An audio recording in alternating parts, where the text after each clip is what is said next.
9. Lenina felt herself entitled, after this day of queerness and horror, to a complete and absolute holiday.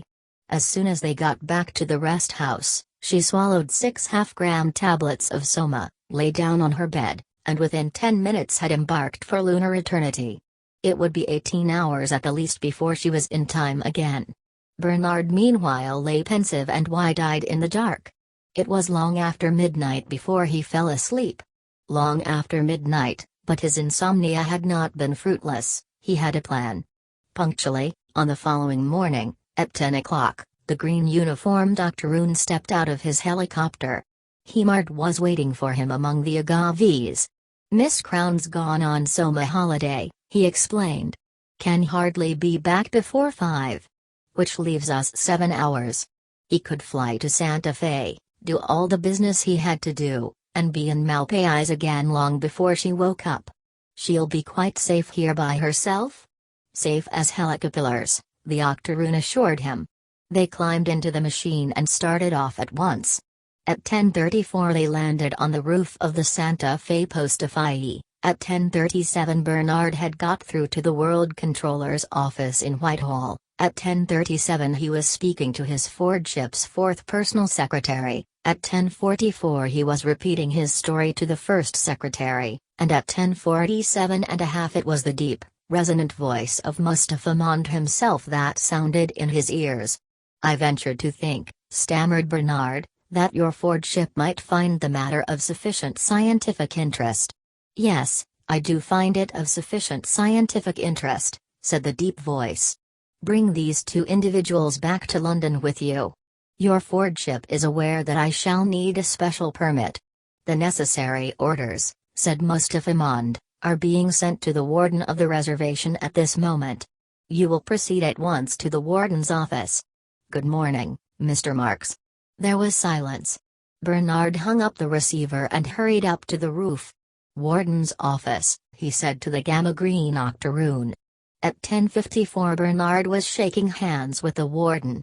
"Delighted, Mr. Marks, delighted." His boom was deferential. "We have just received special orders." "I know," said Bernard, interrupting him. "I was talking to his Fordship on the phone a moment ago." His bored tone implied that he was in the habit of talking to his Fordship every day of the week. He dropped into a chair. "If you'll kindly take all the necessary steps as soon as possible." "As soon as possible," he emphatically repeated. He was thoroughly enjoying himself. At 11:03 he had all the necessary papers in his pocket. "So long," he said patronizingly to the warden, who had accompanied him as far as the lift gates. "So long." He walked across to the hotel, had a bath, a vibro-vac massage, and an electrolytic shave, listened into the morning's news, looked in for half an hour on the televisor, ate a leisured luncheon, and at 2:30 flew back with the octoroon to Malpais. The young man stood outside the rest house. "Bernard," he called. "Bernard." There was no answer. Noiseless on his Dirksein moccasins, he ran up the steps and tried the door. The door was locked. They were gone. Gone. It was the most terrible thing that had ever happened to him. She had asked him to come and see them, now they were gone. He sat down on the steps and cried. Half an hour later it occurred to him to look through the window. The first thing he saw was a green suitcase, with the initials LC painted on the lid. Joy flared up like fire within him. He picked up a stone. The smashed glass tinkled on the floor. A moment later he was inside the room. He opened the green suitcase, and all at once he was breathing Lenina's perfume, filling his lungs with her essential being. His heart beat wildly. For a moment he was almost faint. Then, bending over the precious box, he lifted into the light, he examined. The zippers on Lenina's spare pair of viscose velveteen shorts were at first a puzzle, then solved, a delight. Zip, and then zip, zip, and then zip, he was enchanted. Her green slippers were the most beautiful things he had ever seen. He unfolded a pair of zipicamecks, blushed, put them hastily away again, but kissed a perfumed acetate handkerchief and wound a scarf round his neck. Opening a box, he spilt a cloud of scented powder. His hands were floury with the stuff. He wiped them on his chest, on his shoulders, on his bare arms. Delicious perfume. He shut his eyes, he rubbed his cheek against his own powdered arm. Touch of smooth skin against his face, scent in his nostrils of musky dust, her real presence. "Lenina," he whispered. "Lenina." A noise made him start, made him guiltily turn. He crammed up his thieveries into the suitcase and shut the lid, then listened again, looked. Not a sign of life, not a sound. And yet he had certainly heard something like a sigh, something like the creak of a board. He tiptoed to the door and, cautiously opening it, found himself looking onto a broad landing. On the opposite side of the landing was another door, ajar. He stepped out, pushed, peeped. There, on a low bed, the sheet flung back, dressed in a pair of pink one-piece zip pajamas, lay Lenina, fast asleep and so beautiful in the midst of her curls, so touchingly childish with her pink toes and her grave sleeping face, so trustful in the helplessness of her limp hands and melted limbs, that the tears came to his eyes. With an infinity of quite unnecessary precautions, for nothing short of a pistol shot could have called Lenina back from her summer holiday before the appointed time, he entered the room. He knelt on the floor beside the bed. He gazed, he clasped his hands, his lips moved. "Her eyes," he murmured, "her eyes, her hair, her cheek, her gait, her voice, handless in thy discourse so. That her hand, in whose comparison all whites are incriding their own reproach, to whose soft seizure the cygnet's down is harsh." A fly buzzed round her, he waved it away. Flies, he remembered, on the white wonder of dear Juliet's hand, may seize and steal immortal blessing from her lips, who, even in pure and vestal modesty, still blush, as thinking their own kisses sin. Very slowly, with the hesitating gesture of one who reaches forward to stroke a shy and possibly rather dangerous bird, he put out his hand. It hung there trembling, within an inch of those limp fingers, on the verge of contact. Did he dare? Dare to profane with his unworthiest hand that? No, he didn't. The bird was too dangerous. His hand dropped back. How beautiful she was! How beautiful! Then suddenly he found himself reflecting that he had only to take hold of the zipper at her neck and give one long, strong pull. He shut his eyes, he shook his head with the gesture of a dog shaking its ears as it emerges from the water. Detestable thought. He was ashamed of himself. Pure and vestal modesty. There was a humming in the air. Another fly trying to steal immortal blessings? A wasp? He looked, saw nothing. The humming grew louder and louder, localized itself as being outside the shuttered windows. The plane. In a panic, he scrambled to his feet and ran into the other room, vaulted through the open window, and hurrying along the path between the tall agaves was in time to receive Bernard marks as he climbed out of the helicopter. 10. The hands of all the 4,000 electric clocks in all the Bloomsbury Center's 4,000 rooms marked 27 minutes past 2. This hive of industry, as the director was fond of calling it, was in the full buzz of work. Everyone was busy, everything in ordered motion. Under the microscopes, their long tails furiously lashing, spermatozoa were burrowing head first into eggs, and, fertilized, the eggs were expanding, dividing, or if Bokanovskified, budding and breaking up into whole populations of separate embryos. From the social predestination room the escalators went rumbling down into the basement, and there, in the crimson darkness, stewingly warm on their cushion of peritoneum and gorged with blood surrogate and hormones, the fetuses grew and grew or, poisoned, languished into a stunted epsilonhood. With a faint hum and rattle the moving racks crawled imperceptibly through the weeks and the recapitulated eons to where, in the decanting room, the newly unbottled babes uttered their first yell of horror and amazement. The dynamos purred in the sub-basement, the lifts rushed up and down. On all the 11 floors of nurseries it was feeding time. From 1,800 bottles 1,800 carefully labeled infants were simultaneously sucking down their pint of pasteurized external secretion. Above them, in 10 successive layers of dormitory, The little boys and girls who were still young enough to need an afternoon sleep were as busy as everyone else, though they did not know it, listening unconsciously to hypnopedic lessons in hygiene and sociability, in class consciousness and the toddler's love life. Above these again were the playrooms where, the weather having turned to rain, 900 older children were amusing themselves with bricks and clay modeling, hunt the zipper, and erotic play. Buzz, buzz. The hive was humming, busily, joyfully. Blithe was the singing of the young girls over their test tubes, the predestinators whistled as they worked, and in the decanting room what glorious jokes were cracked above the empty bottles. But the director's face, as he entered the fertilizing room with Henry Foster, was grave, wooden with severity. A public example, he was saying. In this room, because it contains more high-caste workers than any other in the center. I have told him to meet me here at 2:30. He does his work very well, put in Henry, with hypocritical generosity. I know. But that's all the more reason for severity. His intellectual eminence carries with it corresponding moral responsibilities. The greater a man's talents, the greater his power to lead astray. It is better that one should suffer than that many should be corrupted. Consider the matter dispassionately, Mr. Foster, and you will see that no offense is so heinous as unorthodoxy of behavior. Murder kills only the individual and, after all, what is an individual?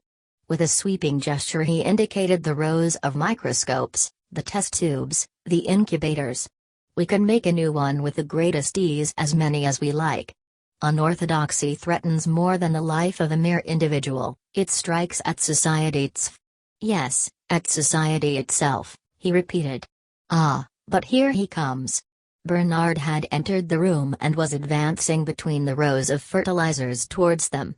A veneer of jaunty self-confidence thinly concealed his nervousness. The voice in which he said, "Good morning, Director," was absurdly too loud, that in which, correcting his mistake, he said, "You asked me to come and speak to you here," ridiculously soft, a squeak. "Yes, Mr. Marks," said the director portentously.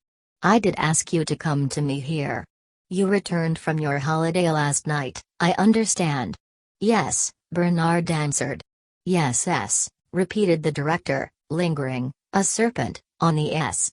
Then, suddenly raising his voice, "Ladies and gentlemen," he trumpeted, "ladies and gentlemen." The singing of the girls over their test tubes, the preoccupied whistling of the microscopists, suddenly ceased. There was a profound silence, everyone looked round. "Ladies and gentlemen," the director repeated once more, "excuse me for thus interrupting your labors. A painful duty constrains me. The security and stability of society are in danger. Yes, in danger, ladies and gentlemen. This man," he pointed accusingly at Bernard, "this man who stands before you here, this Alpha Plus to whom so much has been given, and from whom, in consequence, so much must be expected, this colleague of yours, or should I anticipate and say this ex-colleague has grossly betrayed the trust imposed in him. By his heretical views on sport and soma, by the scandalous unorthodoxy of his sex life, by his refusal to obey the teachings of our Ford and behave out of office hours, even as a little infant," here the director made the sign of the T, "he has proved himself an enemy of society, a subverter, ladies and gentlemen, of all order and stability, a conspirator against civilization itself.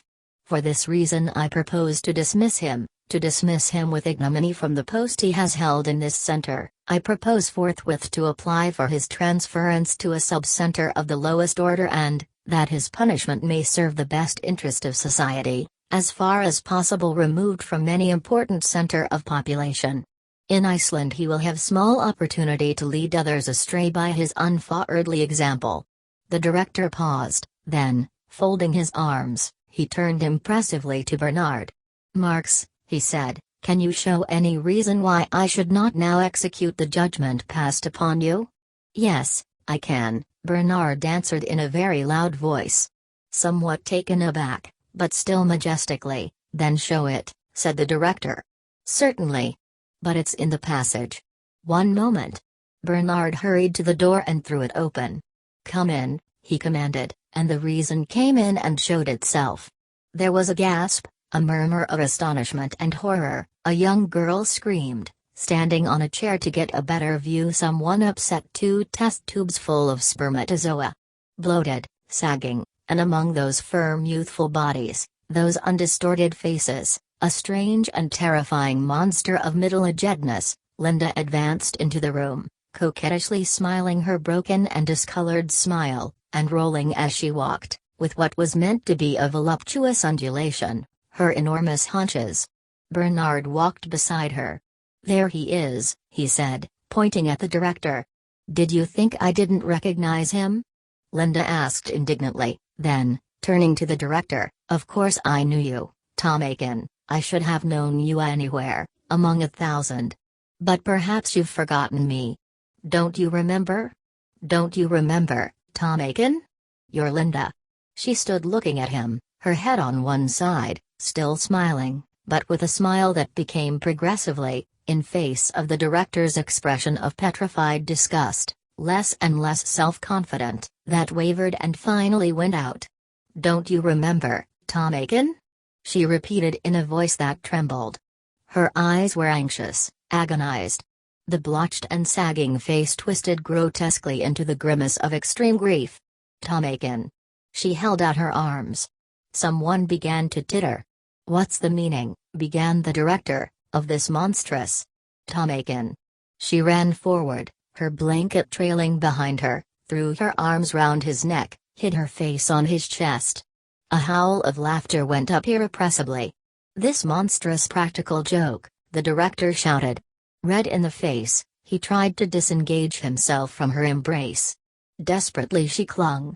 "But I'm Linda, I'm Linda." The laughter drowned her voice. "You made me have a baby," she screamed above the uproar. There was a sudden and appalling hush, eyes floated uncomfortably, not knowing where to look. The director went suddenly pale, stopped struggling and stood, his hands on her wrists, staring down at her, horrified. "Yes, a baby, and I was its mother." She flung the obscenity like a challenge into the outraged silence, then, suddenly breaking away from him, ashamed, covered her face with her hands, sobbing. "It wasn't my fault, Tom Aiken. Because I always did my drill, didn't I? Didn't I? Always. I don't know how. If you knew how awful, Tom Aiken.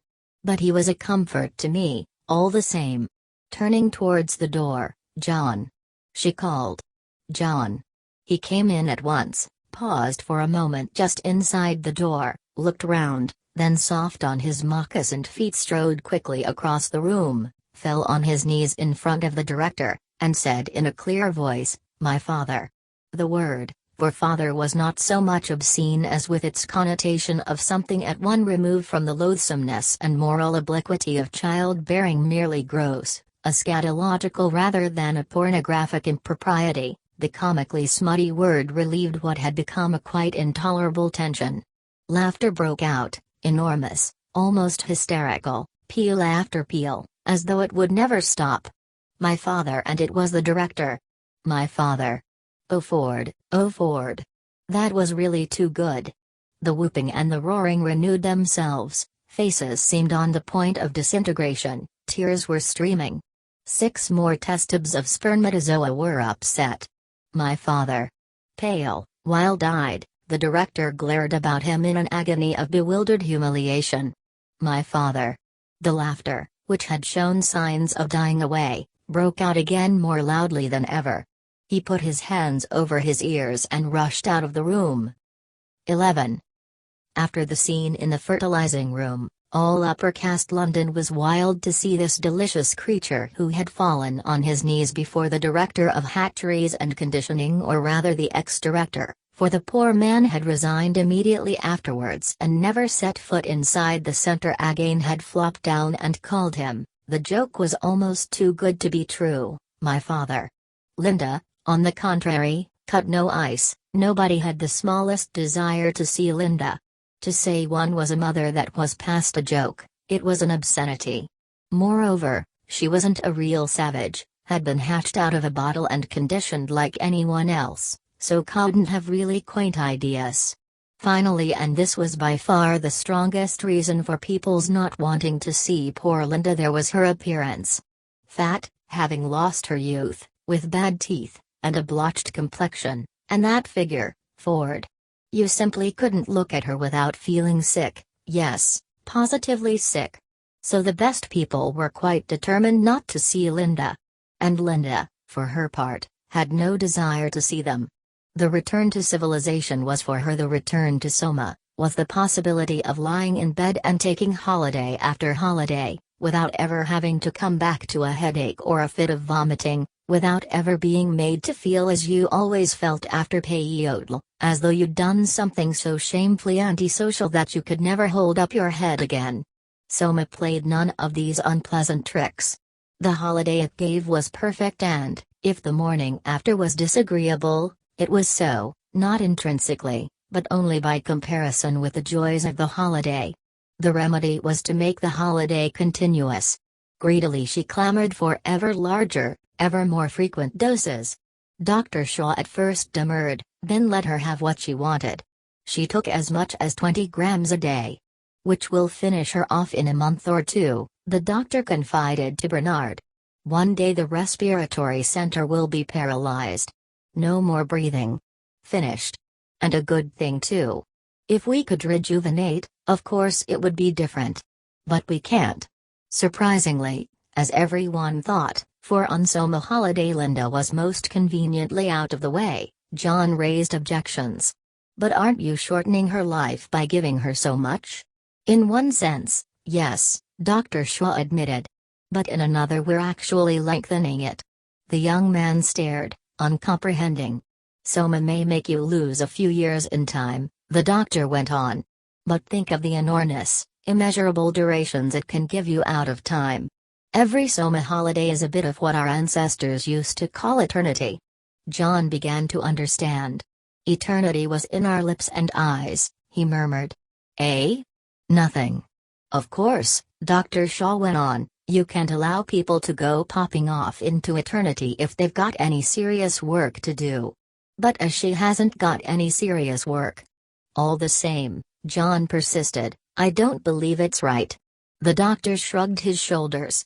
Well, of course, if you prefer to have her screaming mad all the time. In the end John was forced to give in. Linda got her Soma.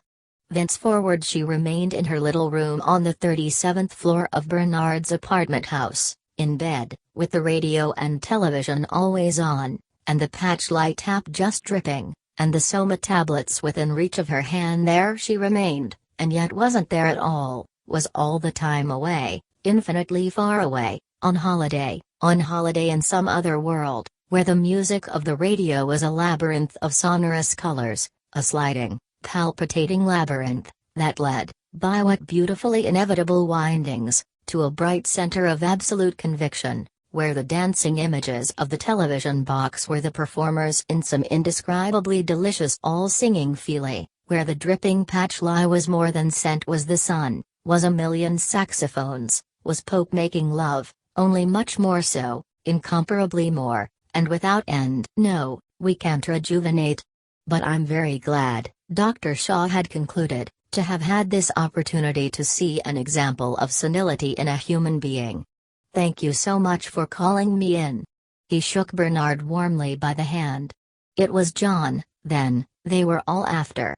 And as it was only through Bernard, his accredited guardian, that John could be seen, Bernard now found himself, for the first time in his life, treated not merely normally, but as a person of outstanding importance. There was no more talk of the alcohol in his blood surrogate, no jibes at his personal appearance. Henry Foster went out of his way to be friendly, Benito Hoover made him a present of 6 packets of sex hormone chewing gum, the assistant predestinator came out and catched almost abjectly for an invitation to one of Bernard's evening parties. As for the women, Bernard had only to hint at the possibility of an invitation, and he could have whichever of them he liked. Bernard's asked me to meet the savage next Wednesday, Fanny announced triumphantly. I'm so glad, said Lenina. And now you must admit that you were wrong about Bernard. Don't you think he's really rather sweet? Fanny nodded. "And I must say," she said, "I was quite agreeably surprised. The chief bottler, the director of predestination, 3 deputy assistant fertilizer generals, the professor of Feelies in the College of Emotional Engineering, the dean of the Westminster Community Singery, the supervisor of Bokanovskification." The list of Bernard's notabilities was interminable. "And I had 6 girls last week," he confided to Helmholtz Watson. "1 on Monday, 2 on Tuesday, 2 more on Friday, and 1 on Saturday. And if I'd had the time or the inclination, there were at least a dozen more who were only too anxious." Helmholtz listened to his boastings in a silence so gloomily disapproving that Bernard was offended. "You're envious," he said. Helmholtz shook his head. "I'm rather sad, that's all," he answered. Bernard went off in a huff.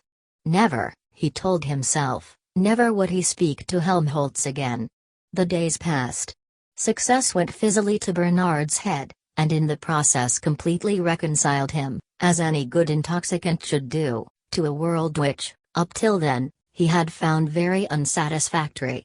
Insofar as it recognized him as important, the order of things was good. But, reconciled by his success, he yet refused to forego the privilege of criticizing this order. For the act of criticizing heightened his sense of importance, made him feel larger. Moreover, he did genuinely believe that there were things to criticize. At the same time, he genuinely liked being a success and having all the girls he wanted, before those who now, for the sake of the savage, paid their court to him. Bernard would parade a carping unorthodoxy. He was politely listened to. But behind his back people shook their heads. "That young man will come to a bad end," they said, prophesying the more confidently in that they themselves would in due course personally see to it that the end was bad. "He won't find another savage to help him out a second time," they said. Meanwhile, however, there was the first savage. They were polite. And because they were polite, Bernard felt positively gigantic and at the same time light with elation, lighter than air. "Lighter than air," said Bernard, pointing upwards. Like a pearl in the sky, high above them, the weather department's captive balloon shone rosily in the sunshine. The said savage, so ran Bernard's instructions, to be shown civilized life in all its aspects. He was being shown a bird's-eye view of it at present, a bird's-eye view from the platform of the Charing T Tower. The station master and the resident meteorologist were acting as guides. But it was Bernard who did most of the talking. Intoxicated, he was behaving as though, at the very least, he were a visiting world controller. Lighter than air. The Bombay Green rocket dropped out of the sky. The passengers alighted. 8 identical Dravidian twins in khaki looked out of the 8 portholes of the cabin. The stewards. 1,250 kilometers an hour, said the station master impressively. "What do you think of that, Mr. Savage?" John thought it very nice. "Still," he said, "Ariel could put a girdle round the earth in 40 minutes. The Savage," wrote Bernard in his report to Mustafa Mond, "shows surprisingly little astonishment at, or of, civilized inventions. This is partly due, no doubt, to the fact that he has heard them talked about by the woman Linda, his M." Mustafa Mond frowned. "Does the fool think I'm too squeamish to see the word written out at full length?" Partly on his interest being focused on what he calls the soul, which he persists in regarding as an entity independent of the physical environment, whereas, as I tried to point out to him. The controller skipped the next sentences and was just about to turn the page in search of something more interestingly concrete, when his eye was caught by a series of quite extraordinary phrases. "Though I must admit," he read, "that I agree with the Savage in finding civilized infantility too easy or, as he puts it, not expensive enough, and I would like to take this opportunity of drawing your Fordship's attention to." Mustafa Mond's anger gave place almost at once to mirth. The idea of this creature solemnly lecturing him about the social order was really too grotesque. The man must have gone mad. "I ought to give him a lesson," he said to Hinaiself, then threw back his head and hawed aloud. For the moment, at any rate, the lesson would not be given. It was a small factory of lighting sets for helicopters, a branch of the Electrical Equipment Corporation. They were met on the roof itself, for that circular letter of recommendation from the controller was magical in its effects, by the chief technician and the human element manager. They walked downstairs into the factory. Each process, explained the human element manager, is carried out, so far as possible, by a single Bokanovsky group. And, in effect, 83 almost noseless black brachycephalic deltas were cold pressing. The 56 four-spindle chucking and turning machines were being manipulated by 56 aquiline and ginger gammas. 107 heat-conditioned epsilon Senegalese were working in the foundry. 33 delta females, long-headed, sandy, with narrow pelvises, and all within 20 millimeters of 1 meter 69 centimeters tall, were cutting screws. In the assembling room, the dynamos were being put together by two sets of Gamma Plus dwarfs. The two low work tables faced one another, between them crawled the conveyor with its load of separate parts. 47 blonde heads were confronted by 47 brown ones. 47 snubs by 47 hooks, 47 receding by 47 prognathous chins. The completed mechanisms were inspected by 18 identical curly auburn girls in gamma green, packed in crates by 34 short-legged, left-handed male delta minuses, and loaded into the waiting trucks and lorries by 63 blue-eyed, flaxen and freckled epsilon semi-morons. O brave new world! By some malice of his memory the savage found himself repeating Miranda's words. O brave new world that has such people in it! And I assure you, the human element manager concluded, as they left the factory, we hardly ever have any trouble with our workers. We always find. But the savage had suddenly broken away from his companions and was violently retching, behind a clump of laurels, as though the solid earth had been a helicopter in an air pocket. The savage, wrote Bernard, refuses to take soma, and seems much distressed because of the woman Linda, his remains permanently on holiday. It is worthy of note that, in spite of his senility and the extreme repulsiveness of her appearance, the savage frequently goes to see her and appears to be much attached to her, an interesting example of the way in which early conditioning can be made to modify and even run counter to natural impulses, in this case, the impulse to recoil from an unpleasant object. At Eton they alighted on the roof of upper school. On the opposite side of schoolyard, the 52 stories of Lupton's Tower gleam white in the sunshine. College on their left and, on their right, the school community singery rearrayed their venerable piles of ferro-concrete and Vita glass. In the center of the quadrangle stood the quaint old chrome steel statue of R. Ford. Dr. Gaffney, the provost, and Miss Keate, the headmistress, received them as they stepped out of the plane. "Do you have many twins here?" the savage asked rather apprehensively, as they set out on their tour of inspection. "Oh, no," the provost answered. "Eton is reserved exclusively for upper caste boys and girls. One egg, one adult. It makes education more difficult, of course. But as they'll be called upon to take responsibilities and deal with unexpected emergencies, it can't be helped." He sighed. Bernard, meanwhile, had taken a strong fancy to Miss Keate. "If you're free any Monday, Wednesday, or Friday evening," he was saying, jerking his thumb towards the savage, "he's curious, you know," Bernard added. "Quaint." Miss Keate smiled, and her smile was really charming, he thought, said thank you, would be delighted to come to one of his parties. The provost opened a door. 5 minutes in that Alpha Double Plus classroom left John a trifle bewildered. "What is elementary relativity?" he whispered to Bernard. Bernard tried to explain, then thought better of it and suggested that they should go to some other classroom. From behind a door in the corridor leading to the Beta-geography room, a ringing soprano voice called, 1, 2, 3, 4, and then, with a weary impatience, "As you were." "Malthusian drill," explained the headmistress. "Most of our girls are free martins, of course. I'm a free martin myself." She smiled at Bernard. But we have about 800 unsterilized ones who need constant drilling. In the Beta-geography room, John learned that a savage reservation is a place which, owing to unfavorable climatic or geological conditions, or poverty of natural resources, has not been worth the expense of civilizing. A click, the room was darkened, and suddenly, on the screen above the master's head, there were the penitents of Akama prostrating themselves before Our Lady, and wailing as John had heard them wail, confessing their sins before Jesus on the cross, before the eagle image of Pukong. The young Etonians fairly shouted with laughter. Still wailing, the penitents rose to their feet, stripped off their upper garments and, with knotted whips, began to beat themselves, blow after blow. Redoubled, the ladded drowned even the amplified record of their groans. "But why do they laugh?" asked the savage in a pained bewilderment.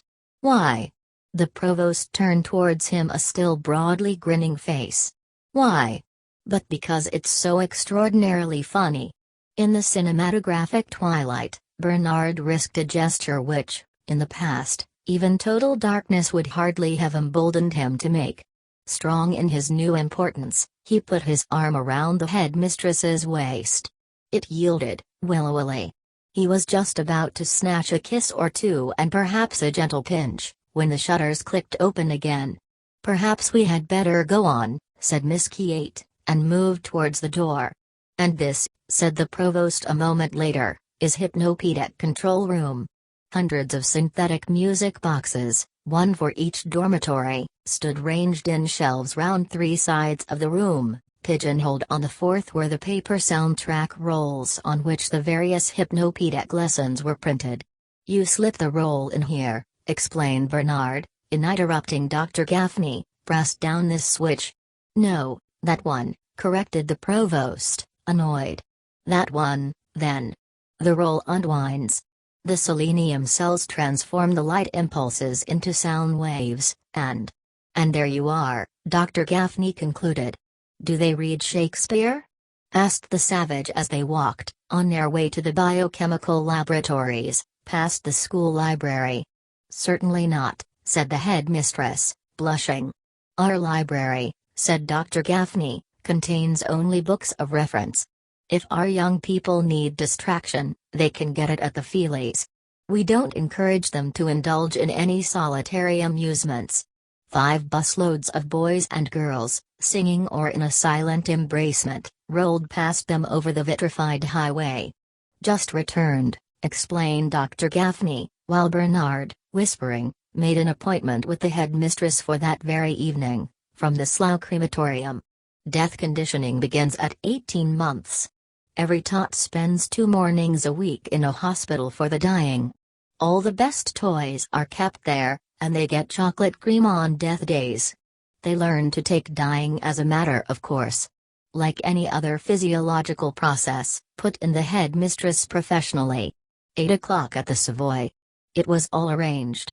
On their way back to London they stopped at the Television Corporation's factory at Brentford. "Do you mind waiting here a moment while I go and telephone?"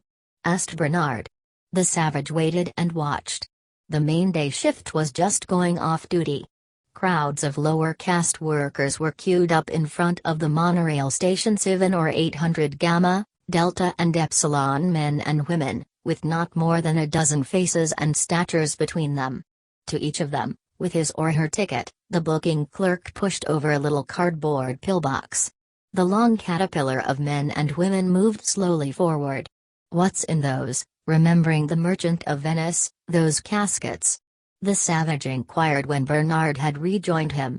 "The day's soma ration," Bernard answered rather indistinctly, for he was masticating a piece of Benito Hoover's chewing gum. "They get it after their work's over. 4 half-gram tablets. 6 on Saturdays." He took John's arm affectionately and they walked back towards the helicopter. Lenina came singing into the changing room. "You seem very pleased with yourself," said Fanny. "I am pleased," she answered. Zip. "Bernard rang up half an hour ago." Zip, zip. She stepped out of her shorts. "He has an unexpected engagement." Zip. Asked me if I'd take the savage to the Feelies this evening. I must fly. She hurried away towards the bathroom. She's a lucky girl, Fanny said to herself as she watched Lenina go. There was no envy in the comment, good-natured Fanny was merely stating a fact. Lenina was lucky in having shared with Bernard a generous portion of the savage's immense celebrity, lucky in reflecting from her insignificant person the moment's supremely fashionable glory.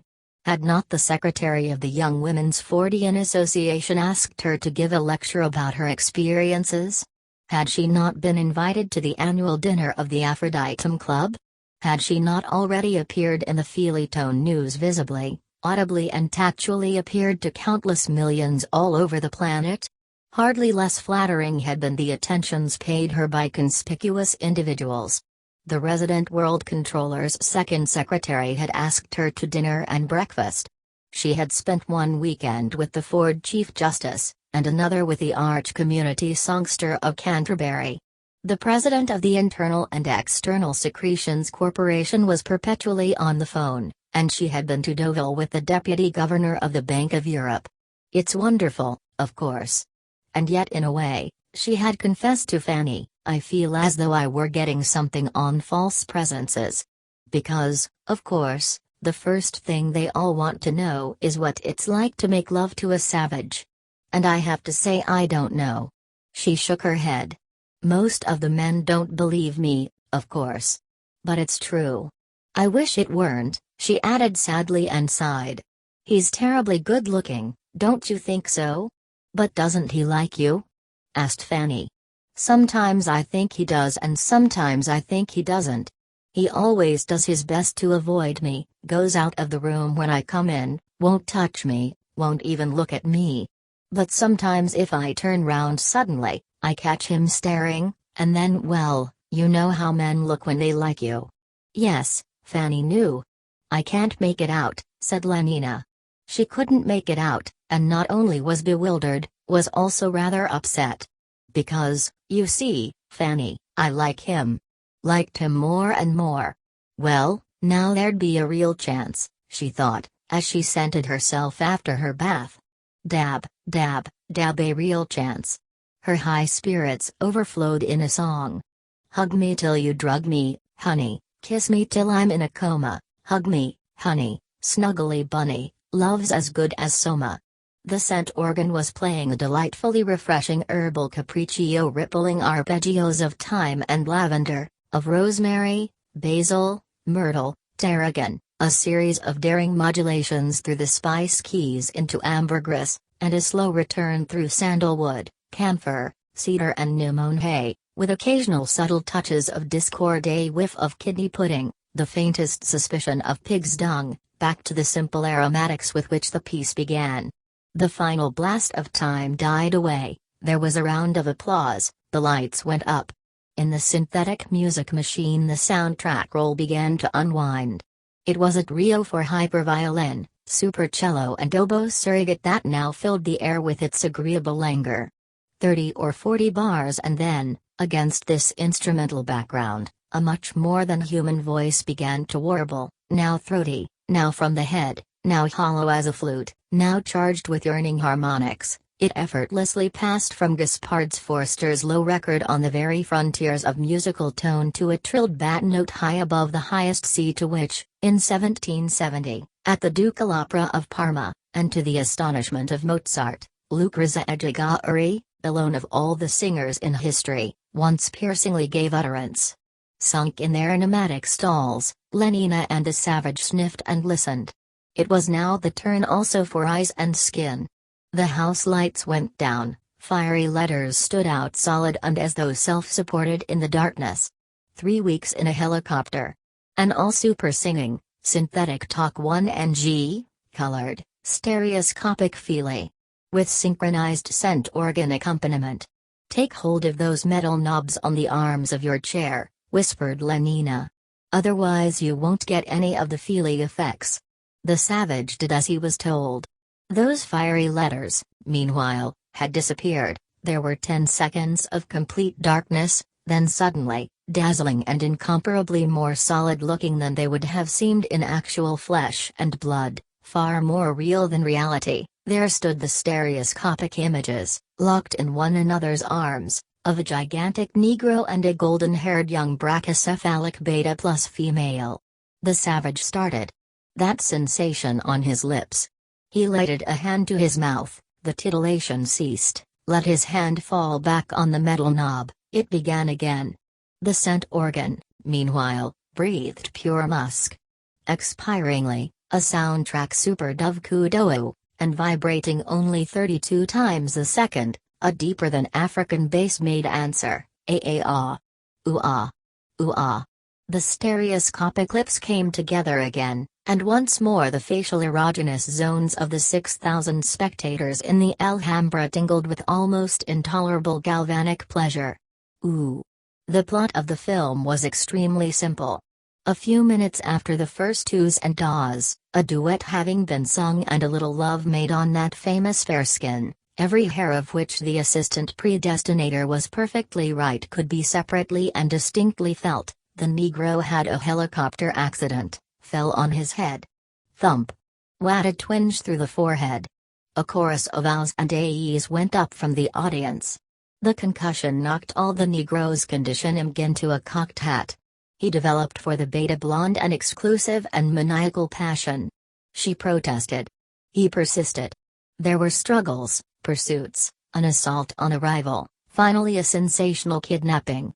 The beta blonde was ravished away into the sky and kept there, hovering, for 3 weeks in a wildly antisocial tete-a-tete with the black madman. Finally, after a whole series of adventures and much aerial acrobacy, 3 handsome young alphas succeeded in rescuing her. The Negro was packed off to an adult reconditioning center and the film ended happily and decorously, with the beta blonde becoming the mistress of all her 3 rescuers. They interrupted themselves for a moment to sing a synthetic quartet, with full super orchestral accompaniment and gardenias on the scent organ. Then the bearskin made a final appearance and, amid a blare of saxophones, the last stereoscopic kiss faded into darkness, the last electric titillation died on the lips like a dying moth that quivers, ever more feebly, ever more faintly, and at last is quiet, quite still. But for Lenina the moth did not completely die. Even after the lights had gone up, while they were shuffling slowly along with the crowd towards the lifts, its ghost still fluttered against her lips, still traced fine shuddering roads of anxiety and pleasure across her skin. Her cheeks were flushed. She caught hold of the savage's arm and pressed it, limp, against her side. He looked down at her for a moment, pale, pained, desiring, and ashamed of his desire.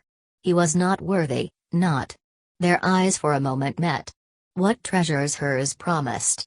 A queen's ransom of temperament. Hastily he looked away, disengaged his imprisoned arm. He was obscurely terrified lest she should cease to be something he could feel himself unworthy of. "I don't think you ought to see things like that," he said, making haste to transfer from Lenina herself to the surrounding circumstances the blame for any past or possible future lapse from perfection. "Things like what, John? Like this horrible film?" "Horrible?" Lenina was genuinely astonished. "But I thought it was lovely." "It was base," he said indignantly, "it was ignoble." She shook her head. "I don't know what you mean. Why was he so queer? Why did he go out of his way to spoil things? In the taxicopter he hardly even looked at her. Bound by strong vows that had never been pronounced, obedient to laws that had long since ceased to run, he sat averted and in silence. Sometimes, as though a finger had plucked at some taut, almost breaking string, his whole body would shake with a sudden nervous start. The taxicopter landed on the roof of Lenina's apartment house. At last, she thought exultantly as she stepped out of the cab. At last, even though he had been so queer just now. Standing under a lamp, she peered into her hand mirror. At last. Yes, her nose was a bit shiny. She shook the loose powder from her puff. While he was paying off the taxi there would just be time. She rubbed at the shininess, thinking, he's terribly good looking. No need for him to be shy like Bernard. And yet, any other man would have done it long ago. Well, now at last. That fragment of a face in the little round mirror suddenly smiled at her. "Good night," said a strangled voice behind her. Lenina wheeled round. He was standing in the doorway of the cab, his eyes fixed, staring, had evidently been staring all this time while she was powdering her nose, waiting, but what for? Or hesitating, trying to make up his mind, and all the time thinking she could not imagine what extraordinary thoughts. "Good night, Lenina," he repeated, and made a strange grimacing attempt to smile. "But, John. I thought you were. I mean, aren't you?" He shut the door and bent forward to say something to the driver. The cab shot up into the air. Looking down through the window in the Fiaor, the savage could see Lenina's upturned face, pale in the bluish light of the lamps. The mouth was open, she was calling. Her foreshortened figure rushed away from him, the diminishing square of the roof seemed to be falling through the darkness. 5 minutes later he was back in his room. From its hiding place he took out his mouse-nibbled volume, turned with religious care its stained and crumbled pages, and began to read Othello. Othello, he remembered, was like the hero of 3 Weeks in a Helicopter, a black man.